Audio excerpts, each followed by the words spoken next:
ಭಾರತದ ಜನತೆಯಾದ ನಾವು ಭಾರತವನ್ನು ಸಾರ್ವಭೌಮ ಸಮಾಜವಾದಿ ಜಾತ್ಯತೀತ ಪ್ರಜಾಸತ್ತಾತ್ಮಕ ಗಣರಾಜ್ಯವನ್ನಾಗಿ ರೂಪಿಸುವುದಕ್ಕಾಗಿ ಭಾರತದ ಎಲ್ಲ ಪ್ರಜೆಗಳಿಗೆ ಸಾಮಾಜಿಕ ಆರ್ಥಿಕ ಮತ್ತು ರಾಜಕೀಯ ನ್ಯಾಯವನ್ನು ವಿಚಾರ ಅಭಿವ್ಯಕ್ತಿ ನಂಬಿಕೆ ಧರ್ಮ ಮತ್ತು ಉಪಾಸನೆಯ ಸ್ವಾತಂತ್ರ್ಯವನ್ನು ಸ್ಥಾನಮಾನ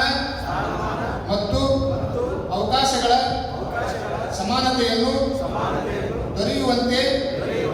ಮಾಡುವುದಕ್ಕಾಗಿ ವ್ಯಕ್ತಿ ಗೌರವ ದೇಶದ ಏಕತೆ ಮತ್ತು ಸಮಗ್ರತೆಗಾಗಿ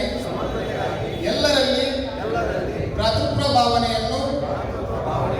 ಮೂಡಿಸುವುದಕ್ಕೆ ದೃಢ ಸಂಕಲ್ಪ ಮಾಡಿ ನಮ್ಮ ಸಂವಿಧಾನ ಸಭೆಯಲ್ಲಿ 1949ನೇ ಇಸವಿಯ ನವೆಂಬರ್ ತಿಂಗಳ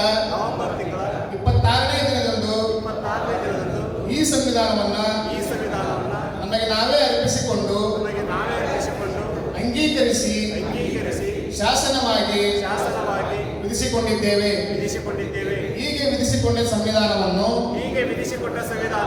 ಉಳಿಸಿಕೊಳ್ಳಲು ಹಾಗೂ ಸಂವಿಧಾನವನ್ನು ಬದಲಿಸಲು ಬರುವ ಶಕ್ತಿಗಳನ್ನು ಎದುರಿಸಲು ನಾವೆಲ್ಲರೂ